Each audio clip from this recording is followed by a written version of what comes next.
May mga kwentong hindi nagsisimula sa matamis na I love you, kundi sa isang pinto na isinara. Ako po si Clara, at sa Kwentong Puso, sabay-sabay nating bubuksan ang mga pusong nasaktan, nagtiis at lumaban. Paano kung ang tahanan na binuo mo sa loob ng maraming taon ay isa palang entablado ng kasinungalingan? At ang pinakamasakit, ikaw ang huling nakaalam. Halina't pakinggan natin ang kwento ni Mara. Baka ang problema, Mara, ay nasa iyo.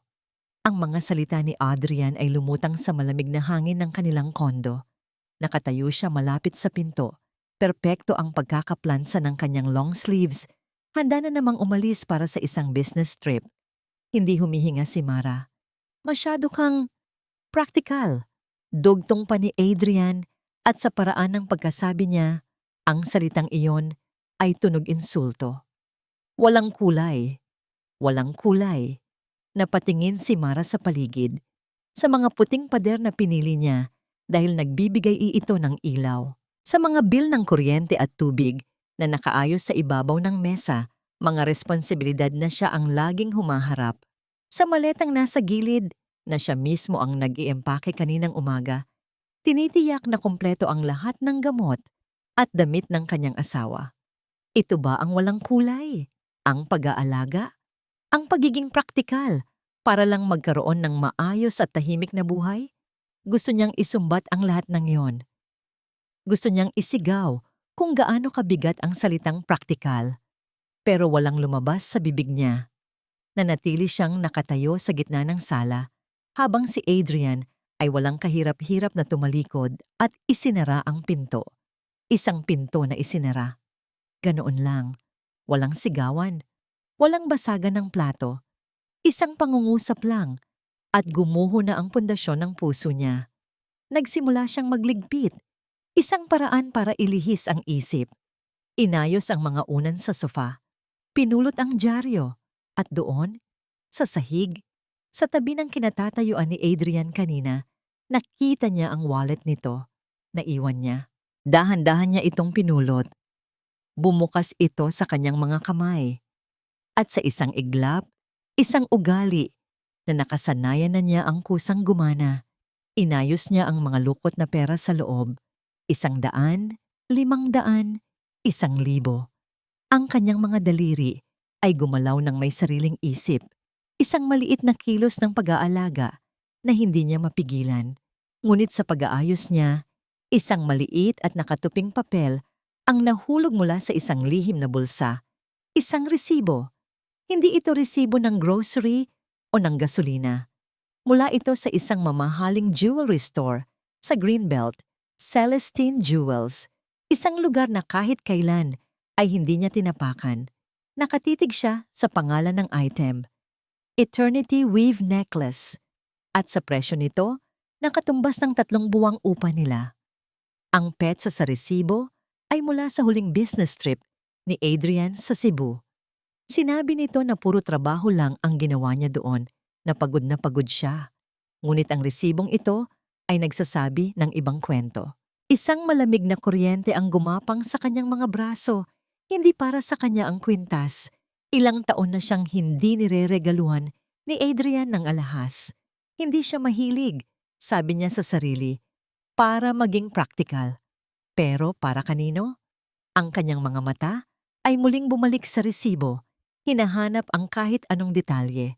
At doon, sa pinakailalim, sa espasyo para sa special instructions, may isang sulat kamay na nota para sa serbisyo ng tindahan. Laser engraving for my SR. User viết: Tiếp mua đồ chắc chắn rồi. Tôi sẽ viết tiếp ngay từ điểm đã dừng lại kỳ kỳ sa. Hawak nito ang isang maliit na laruang dump truck. Isang laruan na kamukhang-kamukha ng binili ni Mara para sa pamangkin niya noong Pasko. Hindi na siya humihinga. Ang tanging naririnig niya ay ang ugong sa loob ng kanyang tainga. Isang pamilya. Isang kompleto at masayang pamilya. Ang kanyang nanginginig na daliri ay dumapo sa screen. Nag-zoom in siya. Hindi sa mukha ng babae, hindi sa mukha ng bata, kundi sa kamay ni Adrian na nakapatong sa balikat ng batang lalaki. Ang kamay na iyon Ang kamay na humahaplos sa kanya dati, ang kamay na gumagabay sa kanya kapag tumatawid sila ng kalsada, ay nakapatong doon na may pagmamalaki at pag-aari. Isang pamilya, isang buong pamilya, at sa larawang iyon, siya ang multo, siya ang wala. Isinara niya ang laptop ng may puwersa na halos ikabasag nito. Ang katahimikan sa kondo ay biglang naging nakakabingi. Ang bawat sulok, bawat gamit na pinili nilang dalawa, ay parang nanunuya sa kanya. Ang tahanang binuo niya ay isa palang kasinungalingan. Parang may naguutos sa kanyang mga paa. Tumayo siya. Hindi niya alam kung saan pupunta. Naglakad siya papunta sa maliit nilang home office, ang lugar kung saan si Adrian ay madalas nag-o-overtime. Nagsimula siyang magbukas ng mga drawer. Hindi niya alam kung ano ang hinahanap niya. Siguro isang pruweba pa, o baka naman isang bagay na magsasabing panaginip lang ang lahat. Sa pinakailalim na drawer ng filing cabinet, sa likod ng mga luma at hindi na importanteng papeles, may isang malaking brown envelope. Wala itong label. Tago. Kinapa niya ito. Naramdaman niya ang kapal ng mga dokumento sa loob. Sa isang iglap, bumilis ang tibok ng kanyang puso. Dala ang sobre. Bumalik siya sa sala. Binuksan niya ito. Sa loob, mga opisyal na dokumento. Isang life insurance policy. Nakahinga siya ng maluwag. Baka para sa kanya ito, isang sorpresa na hindi lang nasabi ni Adrian. Ngunit habang binabasa niya ang mga detalye, unti-unting nanuyo ang kanyang lalamunan. Policyholder, Adrian Ledesma. Tama, ngunit ang sunod na linya ang pumatay sa kung anumang natitirang pag-asa sa loob niya. Pangalan ng benepisyaryo. Lucas Rivas, relasyon, anak. Anak. Ang salitang iyon ay umalingaw-ngaw sa bawat sulok ng isipan ni Mara. Hindi siya umiyak. Tapos na ang yugto ng luha. Ang nararamdaman niya ay isang malalim na panlalamig. Isang pakiramdam na para siyang multo sa sarili niyang bahay. Habang ang mga dokumento sa kanyang harapan ay ang katibayan ng isang buhay na hindi sa kanya. Buong magdamag siyang nakaupo sa sahig, yakap ang kanyang mga tuhod. Sa pagsikat ng araw, isang alaala ang pumasok sa isip niya. Ang kanyang yumaong ama, isang simpleng accountant na laging nagsasabi sa kanya, "Anak, ang pinakamatalinong tao ay yung marunong humingi ng tulong." Humingi ng tulong. Ngunit kanino? Sino ang mapagkakatiwalaan niya sa mundong ito na biglang gumuho? At doon, isang pangalan mula sa nakaraan ang lumitaw, Hiro. Ang payat na batang lalaki na kapitbahay nila dati sa probinsya. Ang batang laging nakayuko, pero may pambihirang talino sa eskwela. Ang batang tinulungan ng kanyang ama na makakuha ng scholarship na pinakain nila sa kanilang hapag sa tuwing walang-wala ito. Si Attorney Jiro Samonte na ngayon. Nahanap niya ang numero nito sa isang lumang directory. Nag-aalangan siyang tumawag. Baka hindi na siya maalala. Baka abala na ito. Pero pinindot pa rin niya ang call button. Hello? Isang boses na malalim at formal. J. Jiro? Nanginginig ang boses ni Mara. Si Mara Villanueva to. Yung kapitbahay niyo dati. Isang saglit na katahimikan. At pagkatapos, nagbago ang tono ng boses sa kabilang linya. Naging malambing. Ate Mara, napatawag ka. Kamusta ka na?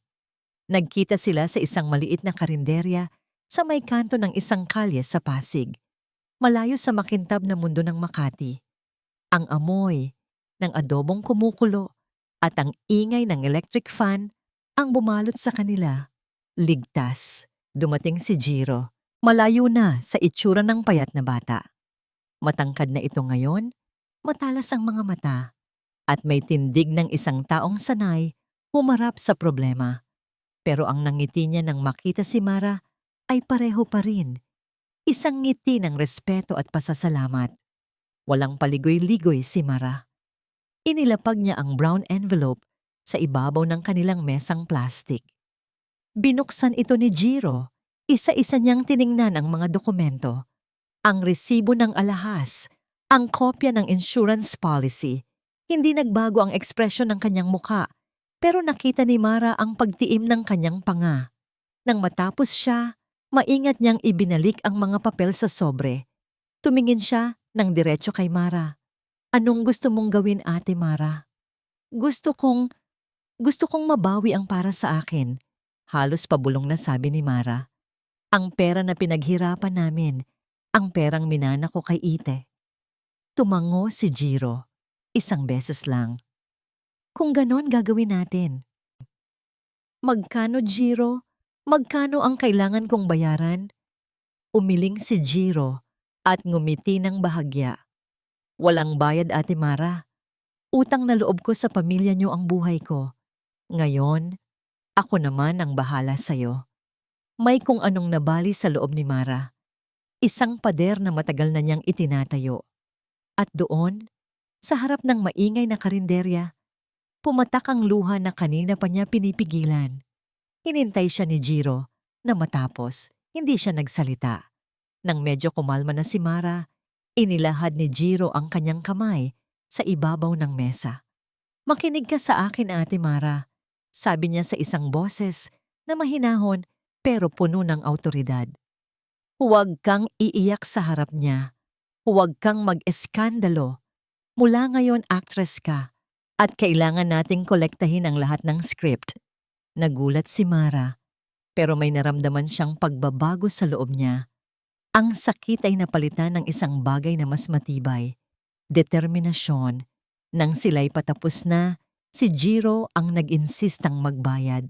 Isang maliit na bagay, pero para kay Mara, napakalaki ng kahulugan. Habang naglalakad siya pa uwi, naramdaman niya ang bigat ng kanyang telepono sa bulsa.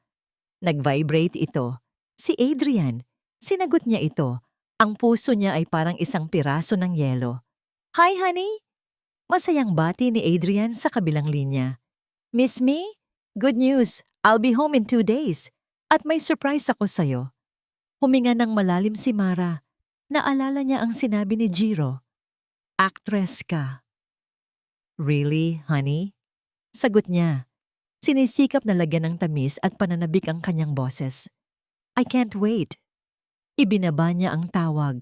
Iyon ang unang kasinungalingan. Ang unang linya sa kanyang bagong script. Kinabukasan, habang si Mara ay tahimik na nagkakape, isang malakas na katok sa pinto ang bumasag sa katahimikan. Nag-alinlangan siyang buksan ito. Simula nang malaman niya ang lahat, ang sarili niyang tahanan ay naging isang hawla at ang sino mang nasa labas ay isang potensyal na banta. Ngunit nang sumilip siya sa peephole, nakita niya ang isang pamilyar na mukha. Si Tita Alice, pinsan ni Adrian. May dala itong malaking paper bag na amoy pa lang, alam na niyang pagkain. Iha! Masayang bati ni Tita Alice nang buksan niya ang pinto. Nadaan lang ako. Naisip kong dalhan ka ng paborito mong pansit. Nabalitaan kong paalis na naman daw si Adrian. Kawawa ka na naman, laging naiiwan. Ang mga salita ay matamis, pero may kung anong kirot na kasama. Pumasok si Tita Alice na parang sariling bahay. Inilapag ang pansit sa mesa at niyakap si Mara ng mahigpit. You have to be strong, ha? Sa unang pagkakataon sa loob ng ilang araw, nakaramdam si Mara ng bahagyang ginhawa, isang kapamilya, isang kakampi. Salamat po, Tita, sabi niya. At sa pagkakataong ito, totoo ang pagod sa kanyang boses. Umupo sila sa kusina. Habang nagsasali ng pansit sa plato si Tita Alice, nagsimula ang mga tanong. Sa una, mga simpleng pangangamusta, pero unti-unti, naging mas particular. Saan daw ba siya nagpunta ngayon, Iha? Sa Davao na naman ba? Tanong nito habang abala sa paglalagay ng kalamansi. Opo, Tita. May inaasikaso daw na site doon. Sagot ni Mara, inuulit ang script na ibinigay ni Adrian. Ay nako, ang sipag talaga ng pinsan ko. Pero hindi ka ba nagtatanong kung anong ginagawa niya? Mahirap na. It's so stressful for you, I'm sure. Tumangulang si Mara. Nagsimula siyang makaramdam ng munting kaba. Ang mga tanong ay parang hindi nagmumula sa simpleng pag-aalala. Parang may checklist. Ay, nabanggit niya sa akin yung malaking project sa Cebu. Tuloy-tuloy na sabi ni Tita Alice. Bigla itong natigilan at tumingin kay Mara. Ay, nasabi na ba niya sa'yo yun? Cebu. Ang lugar kung saan binili ang kwintas. Umiling si Mara. Hindi po, tita. Wala po siyang nababanggit. Nako, baka surprise. Mabilis na bawi ni Tita Alice. Sabay tawa ng pilit. Hayaan mo na. Kumain ka na lang. Pero huli na. Ang buto ng pagdududa ay naitanim na. Hinawakan ni Tita Alice ang kamay ni Mara sa ibabaw ng mesa. Isang kilos ng pakikiramay. Kung may kailangan ka, nandito lang ako ha. Huwag kang mag-atubiling tumawag. Ngunit habang sinasabi niya iyon, ang mga mata ni Tita Alice ay hindi nakatingin sa kanya. Sa isang iglap, dumapo ito sa telepono ni Mara na nakapatong sa tabi ng plato. Isang sulyap lang, mabilis pa sa isang kurap, pero sapat na para makita ni Mara. Ang paghawak sa kanyang kamay ay pag-aliw, pero ang sulyap sa telepono ay ibang usapan. Nang makaalis na si Tita Alice, iniwan nito ang amoy ng pansit at ang bigat ng isang bagong hinala. Mas naramdaman ni Mara ang pag-iisa. Ang kakampi na inaakala niya ay baka isa palang espiya. Maya-maya pa, umilaw ang kanyang telepono. Isang email notification mula kay Jiro. Subject, FWB, Initial Assessment. Nakahinga siya ng malalim, isang hakbang pasulong.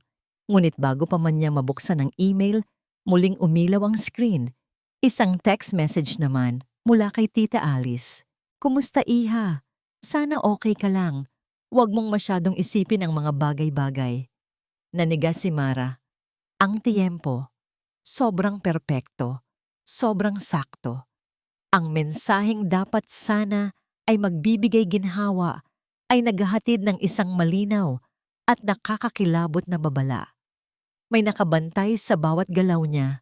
Ang hinala ay lason. Unti-unti itong gumagapang sa ugat. Binabago ang lahat ng pananaw. Dahil sa text ni Tita Alice, ang mundo ni Mara ay lalong lumiit. Bawat tawag sa telepono, bawat kakatok sa pinto ay nagdudulot ng kaba. Kinabukasan, muli silang nagkita ni Jiro sa parehong karinderya. Sa pagkakataong ito, si Mara ay may dalang isang malaking eco bag, puno ng mga folder at envelopes, mga bank statement, mga titulo ng lupa, mga investment portfolio, ang buong buhay pinansyal nila ni Adrian na dati ay simbolo ng kanilang mga pangarap, ngayon ay parang isang crime scene na kailangan niyang suriin. Okay, Ate Mara, let's start, sabi ni Jiro. Inilalabas ang kanyang sariling notebook at ballpen. Inilatag nila ang mga dokumento sa mesa. Sa tabi ng mainit na mangkok ng mami, nagsimula si Jiro sa mga joint accounts nila. Ang kanyang daliri ay maingat na sinusundan ng bawat linya, bawat numero. Ito, sabi ni Jiro, tinuturo ang isang malaking withdrawal na naganap 8 buwan na ang nakalipas. Isang wire transfer, halos kalahating milyon. Naaalala mo ba to? Tinitigan ni Mara ang petsa. Katugma ito ng isang emergency business trip ni Adrian sa Singapore. Sinabi nito noon na kailangan para sa isang kliyente. Sabi niya, para sa investment, para daw sa future natin. Anong investment? Umiling si Mara. Hindi na niya dinetalye. Sabi niya, siya na ang bahala. Isinulat ni Jiro ang detalye. Nagpatuloy sila. Bawat pahina ng bank statement ay may kwento, mga withdrawal sa ATM sa mga lugar na hindi naman dapat puntahan ni Adrian, mga bayad sa credit card sa mga restaurant na hindi pamilyar kay Mara. Pagkatapos, kinuha ni Jiro ang folder na may label na Properties. Tiningnan niya ang titulo ng kanilang kondo. Pagkatapos ay tumingin siya kay Mara. Bukod dito, may iba pa ba kayong property? Nag-isip si Mara. Wala na. Pero Meron kaming isang maliit na lupa sa Batangas. Mana ko pa yun kay Itay. Nasaan ang titulo? Wala na. Malungkot na sagot ni Mara. Ibinenta namin last year. Sabi ni Adrian, mas magandang ilagay sa isang high-yield investment fund. Mas kikita daw. Iyon na daw ang pinaka-practical na gawin. Practical. Ang salitang yun na naman. Biglang tumigil si Jiro sa pagsusulat. Tumingin siya sa petsa ng pagbenta ng lupa. Pagkatapos ay muli niyang kinuha ang isa sa mga bank statement. Ang kanyang mga mata ay mabilis na gumalaw. Nagkokonekta ng mga tuldok na hindi nakikita ni Mara. Ate Mara, sabi niya, ang boses ay seryoso. Ang perang pinagbentahan ng lupa, pumasok ba sa joint account niyo? Oo, sagot ni Mara. Nakita ko yung deposit. At pagkatapos? Pagkatapos, sabi ni Adrian, inilipat na niya sa investment. Binuklat ni Jiro ang mga papeles. Itinuro niya ang isang malaking transfer, katumbas ng halaga ng lupa, na lumabas sa account nila 2 araw pagkatapos pumasok ang bayad. Ang pera ay inilipat sa isang korporasyon na hindi pamilyar kay Mara, Ridgeway Holdings Inc. Kinuha ni Jiro ang kanyang telepono. Mabilis siyang nag-type. Pagkatapos ng ilang segundo, ipinakita niya ang screen kay Mara. Isang business registration page. Ridgeway Holdings Inc. Registered Business Address. Unit 18002, The Serenity Towers, Bonifacio Global City. Hindi naintindihan ni Mara. Tumingin siya kay Jiro. Ate Mara, mahinang sabi ni Jiro, ito yung address ng condo building kung saan nakatira si Selena Rivas. Ang hangin ay biglang nawala sa baga ni Mara. Ang perang minana niya sa kanyang ama. Ang tanging alaala na naiwan nito sa kanya. Ginamit ni Adrian para bilhin ang bahay ng kabit niya. Hindi ito simpleng pambababae, ito ay pagnanakaw. Isang malalim at karumal-dumal na pagtataksil hindi lang sa kanya, kundi pati sa alaala ng kanyang ama. Nang gabing iyon, sa kanyang pag-iisa, kinuha ni Mara ang isang lumang litrato mula sa kanyang wallet. Ang kanyang ama, nakangiti habang inaakbayan siya noong graduation niya. Tinitigan niya ito ng matagal. Patawad, atay, bulong niya sa hangin. Ang mga luha ay nag-uunahang pumatak. Babawiin ko po ang para sa atin. Biglang tumunog ang kanyang telepono. Si Jiro. Ate Mara, sabi nito, at may kakaibang bigat sa kanyang boses. May problema tayo. Nag-file ako ng request sa korte to freeze one of Adrian's accounts, yung account na pinaghihinalaan nating ginagamit niya para kay Selena. Anong nangyari? Na-deny. Masyadong mabilis, Ate Mara. Masyadong mabilis ang pag-deny. Parang may nag-abiso sa kanila na paparating tayo. Parang may nag-abiso sa kanila. Ang mga salitang yun ni Jiro ay paulit-ulit na naglalaro sa isip ni Mara. Mas masahol pa sa isang bangungot. Isinara niya ang lahat ng kurtina. Pinatay ang telebisyon. Ang katahimikan sa loob ng kondo ay hindi na nagbibigay ng kapayapaan, kundi ng panganib. Pakiramdam niya, kahit ang mga pader ay may tainga. Sino? Paano? Ang unang pumasok sa isip niya ay ang mabilis na sulyap ni Tita Alice sa kanyang telepono. Ang mga tanong nito na parang nang iimbestiga. Ang text message na dumating sa perpektong tiyempo. Kinontak niya si Jiro gamit ang isang lumang prepaid phone na nahanap niya sa drawer. Isang burner phone na para bang isa siyang kriminal. Jiro, kailangan nating malaman, sabi niya. Ang boses ay nanginginig sa halo-halong takot at galit. Alam ko, Ate Mara, sagot ni Jiro mula sa kabilang linya, kalmado gaya ng dati. At may paraan para gawin yan. Kailangan nating magtanim ng maling impormasyon. Kailangan nating bigyan sila ng isang bagay na kakagatin. Anong gagawin ko? Tatawagan kita sa regular phone mo mamayang gabi. Mag-uusap tayo. Sundan mo lang ang sasabihin ko. Ang importante, isipin mong may nakikinig sa bawat salita mo. Dahil malamang, Meron nga. Nang gabing iyon, umupo si Mara sa dilim. Hinihintay ang tawag. Nang magring ang kanyang telepono, huminga siya ng malalim bago sumagot. Hello, Jiro? Ate Mara, may naisip ako. Sabi ni Jiro, ang boses ay sapat lang ang lakas para marinig. Tungkol sa mana mo kay Tito, baka may mga dokumento siyang naiwan sa probinsya, mga lumang papeles na baka makatulong sa kaso. Sinundan ni Mara ang daloy ng usapan. Sa Batangas? Sa lumang bahay? Oo, baka may naitago siyang journal o kaya listahan ng mga ari-arian. Alam mo na ang matatanda. Minsan, mas may tiwala sila sa papel kaysa sa bangko. Nagkunwari si Mara na nag-iisip. Oo nga, no? Hindi ko naisip yon. Sige, Jiro. Pupunta ako doon bukas. Mag-a-undertime ako sa trabaho. Hahalungkatin ko ang lahat ng gamit ni Itay. Good. Ingat ka, Ate Mara. Tawagan mo ako agad kung may makita ka. Ibinaba nila ang tawag. Isang kumpletong kasinungalingan. Hindi siya aalis. Ang kailangan lang niyang gawin ay maghintay. Kinabukasan, hindi siya naghintay ng matagal. Bandang tanghali, tumawag si Adrian. Hi, honey. Bati nito, ang boses ay sobrang kaswal. Just checking in. How are you? Okay lang, sagot ni Mara. Pinapanatili ang normal na tono. Medyo busy lang sa work. Good, good. May narinig lang ako kay Tita Alice. Nag-aalala siya sa'yo. Masyado ka daw kasing stressed. Baka daw kung ano-ano na ang naiisip mong gawin.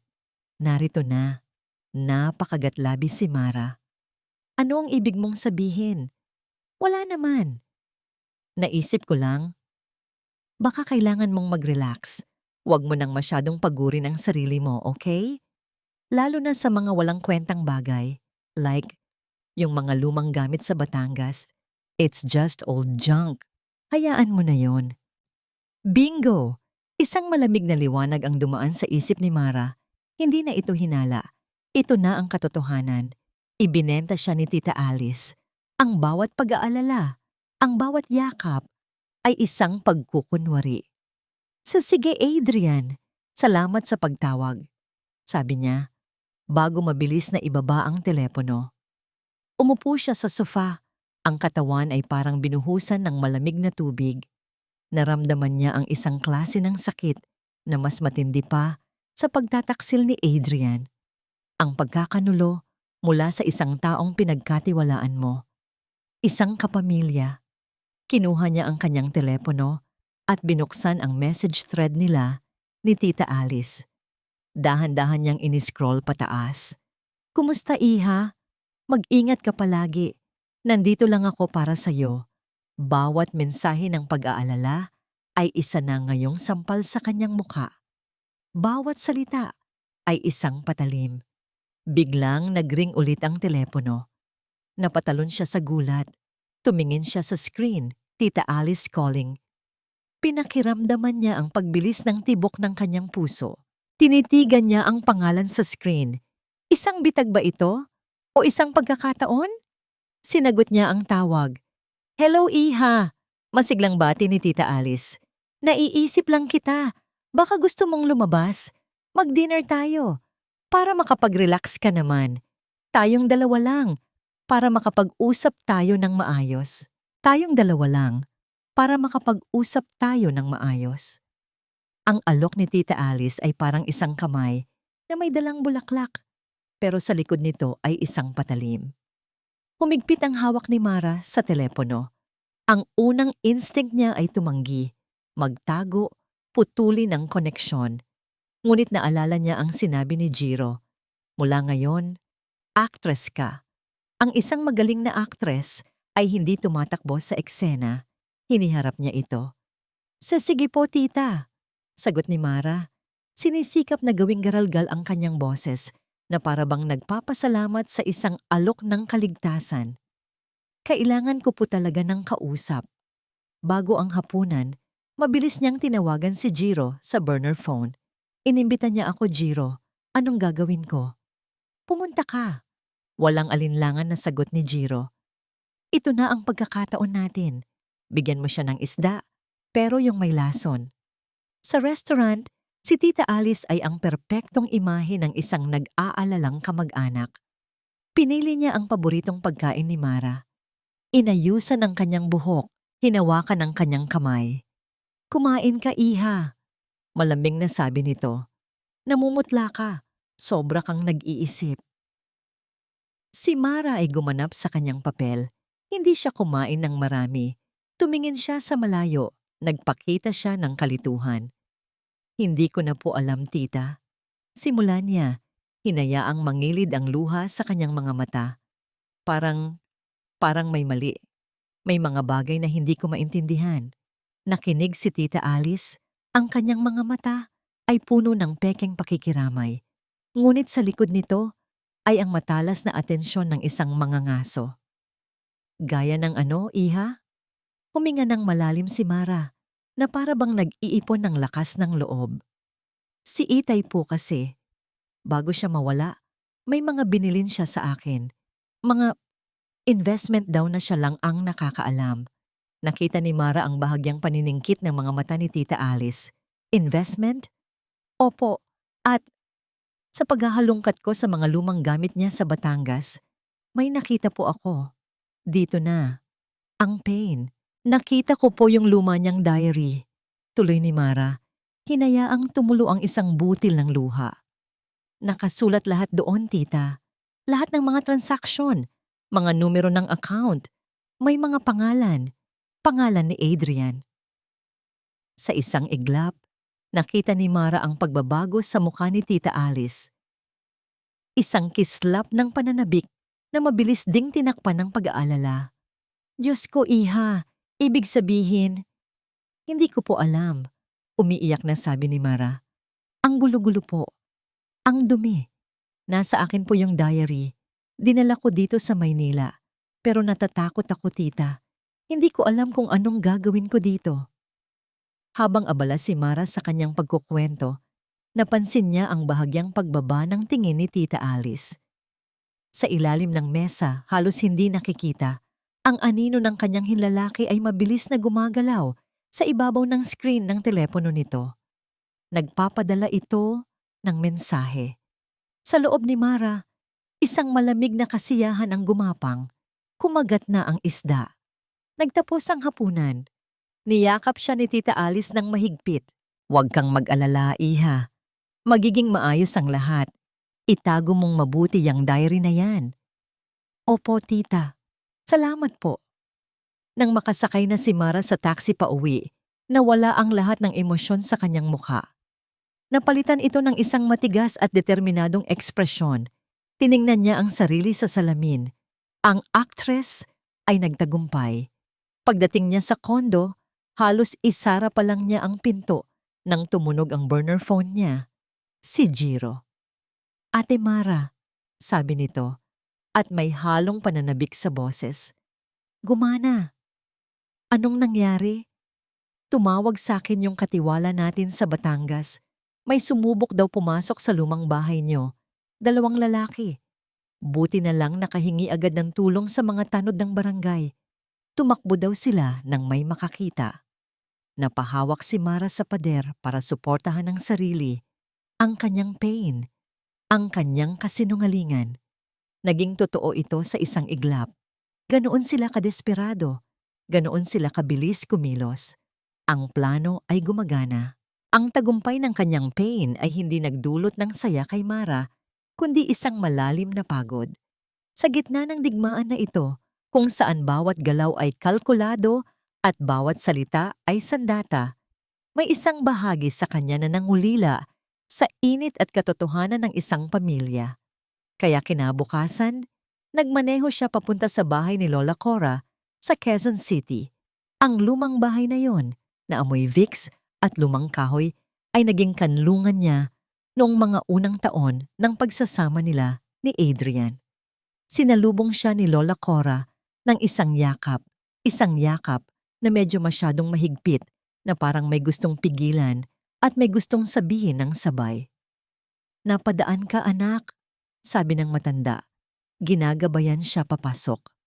Tamang-tama, nag-aalmusal ako. Halika, ipagtitimpla kita ng tsa. Walang mga akusasyon, walang mga tanong. Sa kusina, habang nagpapakulo ng tubig si Lola Cora, ang tanging maririnig ay ang tik-tak ng kanilang lumang wall clock at ang mahinang tunog ng radyo. Ngunit ang katahimikan sa pagitan nila ay mabigat, puno ng mga salitang hindi masabi. Pinag-usapan nila ang mga halaman ni Lola Cora, ang bagong pamumulaklak ng kanyang mga orchids, ang presyo ng bilihin sa palengke, mga ligtas na paksa, mga pader na kanilang itinayo sa paligid ng isang katotohanang pareho nilang alam, ngunit hindi kayang harapin. Habang umiinom ng tsa, biglang nagsalita si Lola Cora. Ang tingin ay nasa malayo. Alam mo ba, noong bata si Adrian, simula niya, ang boses ay malambing, puno ng alaala. Siya ang laging tagapagtanggol ng mga pinsan niya. Kapag may inaaway, siya ang unang haharang. Isang beses, ibinigay niya yung baon niya sa isang kalaro na walang makain. Napakabuting bata. Hindi sumagot si Mara. Nakikinig lang siya. Naintindihan niya ang ginagawa ni Lola Cora. Hindi nito kinakausap si Mara. Kinakausap nito ang sarili niya. Sinusubukan niyang hanapin ang imahe ng mabuting batang iyon sa katauhan ng lalaking nanloloko ngayon. Sinusubukan niyang kumbinsihin ang sarili na ang anak na pinalaki niya ay hindi isang halimaw. Nakita ni Mara ang sakit sa mga mata ni Lola Cora. Ang hiya, ang pagkabigo ng isang ina. At sa isang iglap, ang galit na nararamdaman niya para kay Adrian ay bahagyang napalitan ng awa. Awa para sa babaeng ito na naipit sa gitna. Nang matapos sila, hinatid siya ni Lola Cora sa pinto. Bago pa man makalabas si Mara, hinawakan ng matanda ang kanyang kamay. Ang balat nito ay manipis at kulubot, ngunit ang hawak ay mahigpit. Tumingin ito ng diretso sa mga mata ni Mara. Nakita ni Mara ang luhang namumuo sa gilid nito. Mag-ingat ka, anak. Halos pabulong na sabi ni Lola Cora. Isang simpleng paalala, ngunit naramdaman ni Mara ang bigat nito. Hindi ito simpleng mag-ingat sa daan. Ito ay isang babala, isang pag-amin. Tumango si Mara, hindi na nagsalita. Nang akmang tatalikod na siya, muling nagsalita si Lola Cora, mas mahina pa kaysa kanina na para bang takot na may ibang makarinig. May ibibigay ako sa iyo sa tamang panahon, bulong nito. Para sa'yo lang. Ang mga salita ni Lola Cora ay parang isang susi na nagbukas ng isa pang pinto sa isip ni Mara. May ibibigay ako sa iyo. Ano kaya iyon? Isang ebidensya? Isang lumang liham? O baka naman, higit pa sa material, isang moral na suporta? Ngunit walang panahon para manghula. Ang schedule na ibinigay ni Jiro ay masikip. Ang araw ng golden anniversary ng mga magulang ni Adrian ay papalapit na. Ang perpektong entablado para sa isang masamang palabas. Sinadya ni Adrian na ipadala ang imbitasyon sa kanya. Isang marangyang okasyon sa isang 5-star hotel. Nasa loob ng imbitasyon ang isang personal na sulat mula kay Adrian na para bang walang nangyari. Mara, I know things have been difficult, but this is for my parents. Let's put our differences aside for one night. See you there, Adrian. Ang kapal ng mukha, bulong ni Mara. Nilamukos ang sulat. Ngunit ito ang kailangan niya. Isang public setting, isang madla. Sa mga sumunod na araw, naging abala si Mara sa paghahanda. Hindi para sa party, kundi para sa laban. Araw-araw, nakikipagkita siya kay Jiro. Sinusuri nila ang mga huling ebidensya. Ang travel logs ni Adrian na nagpapakita ng magkasunod na biyahe sa Cebu at BGC. Ang mga bank transaction na nagpapakita ng regular na pagpapadala ng allowance kay Selena. Ate Mara, sabi ni Jiro, isang gabi, habang nag-aayos sila ng mga papeles. Sigurado ka ba rito? Kapag ginawa natin ito, walang bawian. Sisirain natin ang pangalan niya sa harap ng pamilya niya. Tumingin si Mara kay Jiro. Ang kanyang mga mata ay matigas na parang bakal. Sinira niya ang pangalan ko sa harap ng sarili ko, Jiro. Sinira niya ang lahat ng pinaghirapan ko. Hindi ako naninira. Nagtatama lang ako ng mali. May mga araw na halos sumuko siya. Ang pakiramdam ng pagiging mag-isa, ang bigat ng lihim, ay halos sumakal sa kanya. Ngunit sa tuwing nanghihina siya, naalala niya ang mukha ng bata sa larawan, ang mukha ni Selena na may pag-aari kay Adrian, ang alaala ng perang minana niya sa ama na inilaan para sa ibang pamilya. At doon, bumabalik ang kanyang lakas. Ito ay hindi lamang para sa kanya. Ito ay para sa kanyang dignidad. Dumating ang gabi ng party. Pinili ni Mara ang isang simpleng itim na gown. Elegante, ngunit hindi magarbo. Hindi siya pupunta doon para makipagkumpetensya. Siya ay pupunta doon para tapusin ang isang kabanata. Habang nag-aayos siya sa salamin, nakita niya ang pagbabago sa kanyang sarili. Ang dating gawin na mag-ayos para kay Adrian ay nawala. Ngayon, nag-aayos siya para sa sarili niya. Ang kanyang mga mata ay hindi na malungkot o takot. Mayroon itong apoy. Biglang tumunog ang kanyang telepono. Isang text message mula kay Jiro. Handa na ang lahat, Ate Mara. Tandaan mo, ikaw ang may kontrol. Ang kanyang puso ay kumabog ng mabilis. Ito na. Lumabas siya ng kondo. Sumakay sa taxi. Ang bawat streetlight na kanilang nilalagpasan ay parang mga flashes ng kamera. Naghahanda para sa isang eksena. Nang makarating sila sa hotel, bumaba si Mara sa taas. Ang grand ballroom ay puno ng liwanag at ingay. Mga kapamilya, mga kaibigan, mga negosyante, ang buong mundo ni Adrian. Nakita niya si Adrian sa malayo, nasa tabi ng kanyang mga magulang. Nakangiti ito, ang perpektong host. Sa tabi niya, si Tita Alice na may dalang baso ng champagne, nakikipagtawanan. At doon, nagkaroon siya ng isang realization. Ito ang kanyang entablado. Hindi ito ang paraan ni Adrian para makipagkasundo. Ito ay ang paraan niya para ipahiya siya, para ipakita na kontrolado niya ang lahat. May narinig siyang boses sa microphone. Si Adrian. Magandang gabi po sa inyong lahat. Masiglang sabi nito, ang boses ay umalingaw-ngaw sa buong ballroom. Bago po tayo magpatuloy sa pagdiriwang, meron po akong isang napakahalagang anunsyo. Isang bagay na alam kong magpapaliwanag sa marami at magbibigay linaw sa ating lahat. Tiningnan ni Mara si Adrian. Ang kanyang mukha ay kalmado, walang bakas ng takot. Ito na ang simula ng pagtatapos. Ang mga salita ni Adrian ay umalingaw-ngaw sa grand ballroom. Sinasakop ang bawat sulok, bawat tainga. Ang mga bisita ay tumahimik, puno ng pagtataka. Ang lahat ng tingin ay nakatuon kay Adrian na nakangiti sa entablado, puno ng kumpiyansa. Alam kong may mga panahong nagkakaroon ng mga hindi pagkakaunawaan sa pamilya. Patuloy ni Adrian, ang kanyang boses ay mas malambing man ngayon na para bang naglalayon na makakuha ng simpatiya. May mga pagkakataong ang isang tao ay kailangan ng espasyo, ng pag-unawa, ng suporta. Ang kanyang mga mata ay dahan-dahang lumibot sa silid hanggang sa huminto ito kay Mara. Isang sulyap na puno ng paghamak, isang ngiti na may bahid ng panlilibak. Pero minsan, sabi ni Adrian, ang kanyang boses ay naging mas malakas. Kahit anong gawin mo, may mga tao talagang masyadong sarado, masyadong praktikal. Hindi marunong umintindi sa mga responsibilidad na kailangan mong gampanan. Ang mga tingin ng mga bisita ay lumipat kay Mara.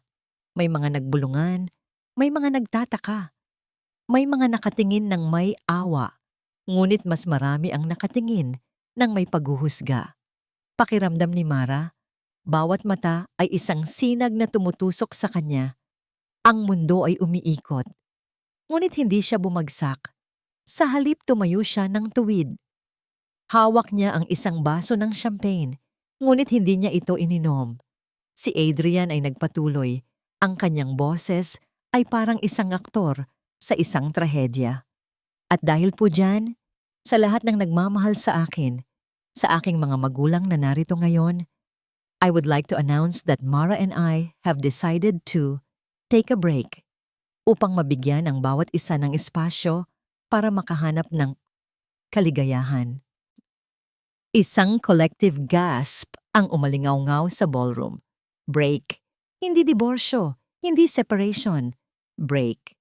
Isang salita na nagpapahiwatig na si Mara ang may problema, na siya ang mahirap kasama. Nakatitig si Adrian kay Mara.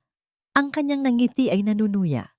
Inaasahan niyang makita ang luha sa mga mata ni Mara. Inaasahan niyang makita itong gumuho. Pero imbes na luha, isang ngiti ang sumilay sa mga labi ni Mara. Hindi itong ngiti ng pagkatalo. Hindi itong ngiti ng kalungkutan. Ito ay isang namang ngiti na puno ng kapangyarihan. Isang ngiti na nagsasabing, alam ko ang ginagawa mo. Biglang bumukas ang pinto ng ballroom. Lahat ng mata ay napalingon. Isang matangkad na lalaki, nakasuot ng itim na suit, ang pumasok. Si Attorney Jiro Samonte. Kalmado ang kanyang mga galaw, propesyonal ang kanyang tindig. Sa likod niya, dalawang lalaki na nakasuot ng uniforme ng security ang sumusunod. Naglakad si Jiro ng direkta patungo sa entablado nang walang pahintulot. Ang mga bisita ay lalong naguluhan. Si Adrian, na nakita si Jiro, ay biglang namutla. Ang ngiti niya ay nawala. Nang makalapit si Jiro sa entablado, tumigil siya sa tabi ni Mara. Hindi niya ito tiningnan. Ang kanyang tingin ay nakatuon kay Adrian. Magandang gabi po sa inyong lahat, sabi ni Jiro. Ang kanyang boses ay malinaw at malakas, tinakpan ng mahinang musika at ang bulungan ng mga bisita. Hindi po ako narito para sirain ang selebrasyon. Narito po ako para ipresenta ang isang business proposal sa ngalan ni Mrs. Mara Villanueva. Sa kanyang kamay, hawak ni Jiro ang isang laptop. Binuksan niya ito. Sa ilalim ng mesa, isang mabilis na pagtipa sa keyboard.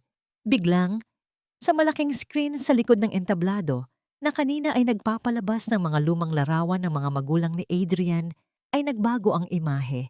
Isang title slide ang lumabas. Proyekto, Katarungan, mula sa tanggapan ng Attorney Jiro Samonte para kay Mrs. Mara Villanueva. Tumahimik ang buong ballroom.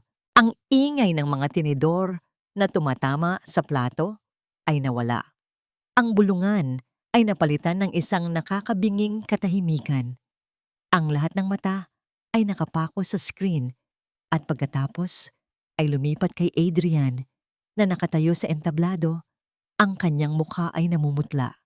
Si Adrian, ang perpektong Adrian, ang professional na project consultant, ngayon ay nasa isang proyekto na hindi niya kailanman inaasahan.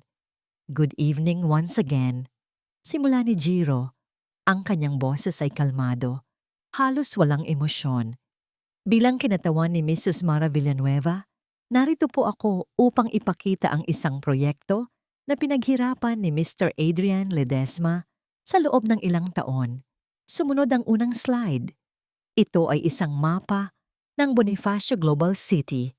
Mayroong isang pulang bilog na nagmamarka sa The Serenity Towers at sa tabi nito isang larawan ng condo unit na may caption, Unit 1802, binili gamit ang pondo ng mag-asawa. Ang mga bisita ay nagulantang. May mga suminghap. Ang mga magulang ni Adrian ay nanigas sa kanilang mga upuan. Next slide, sabi ni Jiro. Lumabas ang mga bank statement. Mga transaksyon na nagpapakita ng malalaking halaga na inililipat mula sa joint account ni Adrian at Mara patungo sa Ridgeway Holdings Inc., ang korporasyong pag-aari ni Selena. Ang mga transaksyon na ito ay nagpapakita kung paano ginamit ang perang pinaghirapan ni Mrs. Villanueva, kasama na ang mana mula sa kanyang yumaong ama upang punduhan ang proyektong ito. Sumunod ang mga kopya ng kontrata, mga resibo, ang laser engraving sa resibo ng kwintas, ang insurance policy na may pangalang Lucas Rivas. Bawat slide ay isang saksak sa puso ni Adrian. Ang kanyang mukha ay naging kulay abo. Ang kanyang mga kamay ay nanginginig. Lies. Bulong ni Adrian. Ang kanyang boses ay garalgal. Lies! Mara, anong ginagawa mo? Tiningnan ni Mara si Adrian. Walang galit sa kanyang mga mata. Tanging isang matinding kalungkutan. Ang proyektong ito, tuloy ni Jiro. Tinuturo ang susunod na slide. Isang collage ng mga litrato ni Adrian kasama si Selena at ang batang si Lucas. Ay hindi lang tungkol sa pera. Ito ay tungkol sa pamilya. Isang pamilya na binuo sa likod ng pagtataksil. Biglang tumayo si Lola Cora. Ang kanyang mga mata ay puno ng luha. Ngunit ang kanyang tindig ay matatag. Naglakad siya papalapit kay Mara na para bang may isang invisible force na humihila sa kanya. Adrian, malinaw na sabi ni Lola Cora. Ang kanyang boses ay kahit papaano ay narinig sa buong silid. Hindi mo ito maitatago. Ilang beses ko nang sinabi sa'yo, hindi mo pwedeng paglaruan ang buhay ng dalawang babae. At sa harap ng lahat, kinuha ni Lola Cora mula sa kanyang bag ang isang luma at kulubot na sobre. Ibinigay niya ito kay Mara. Anak, sabi ni Lola Cora.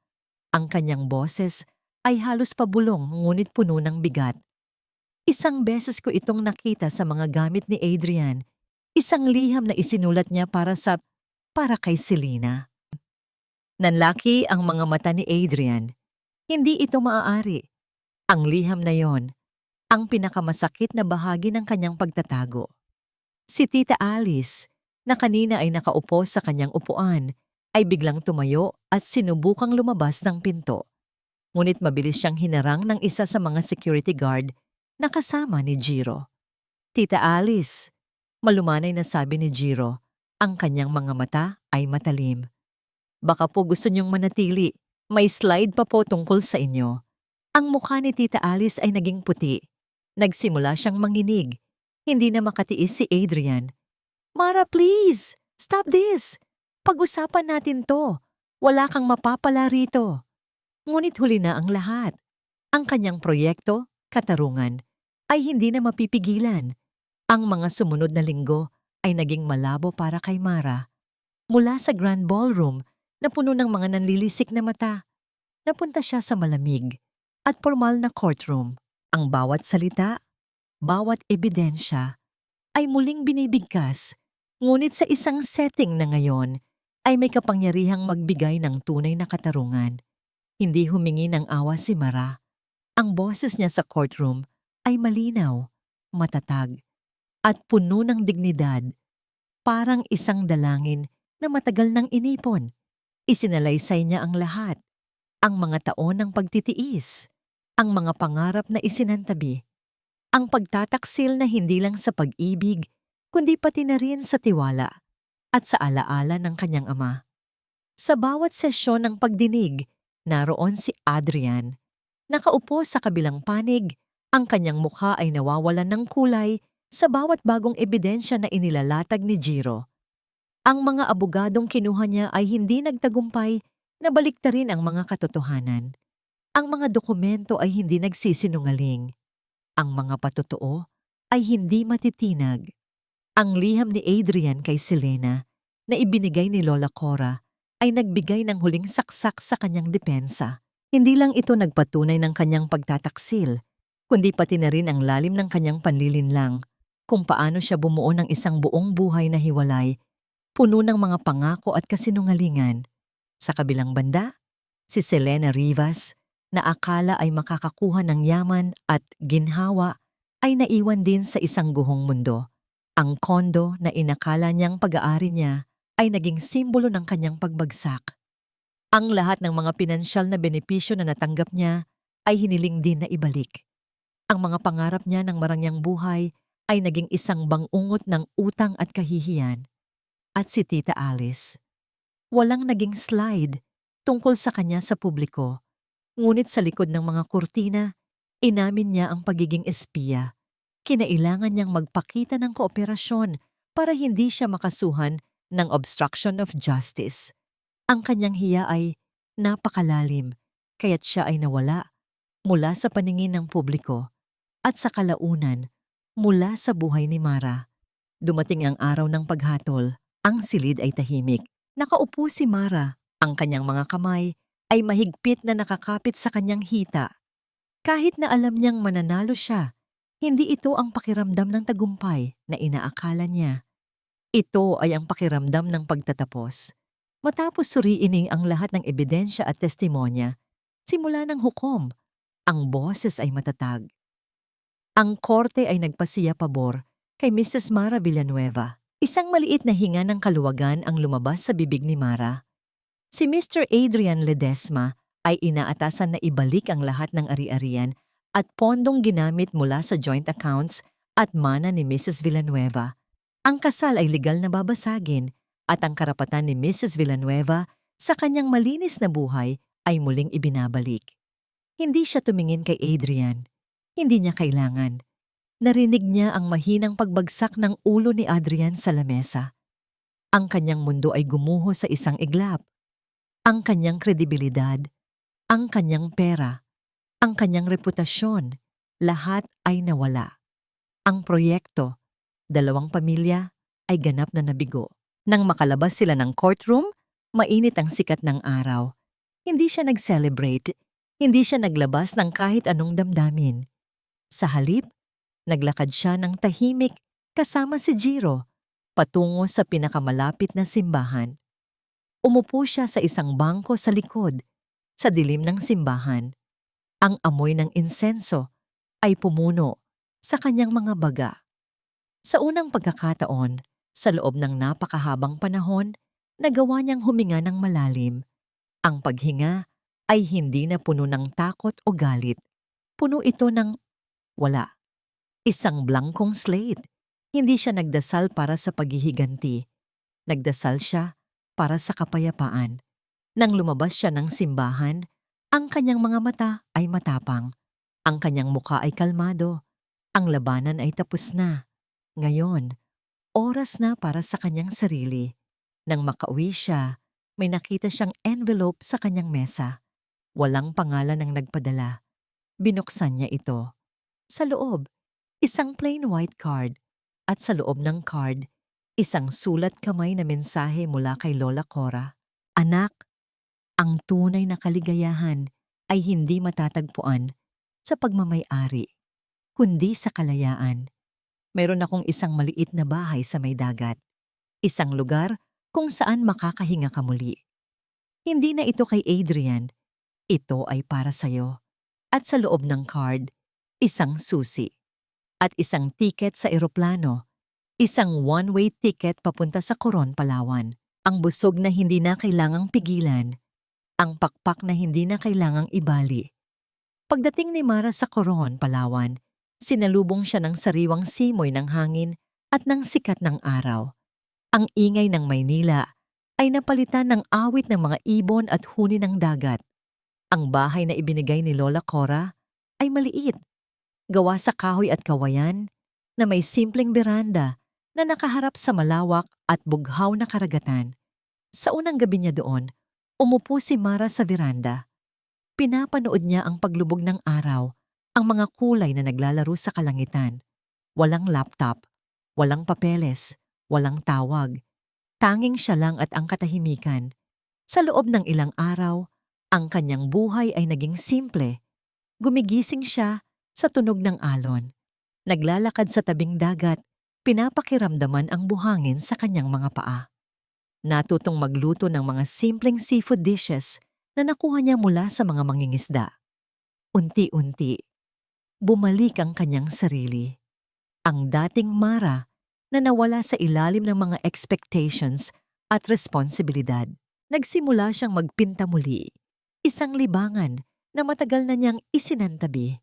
Ang mga kulay na inakala ni Adrian na wala sa kanya ay unti-unting lumitaw sa kanyang mga canvas. Isang hapon, habang nagtatanim siya ng mga bulaklak sa maliit niyang hardin, tumunog ang kanyang regular na telepono. Hindi ang burner phone, si Jiro.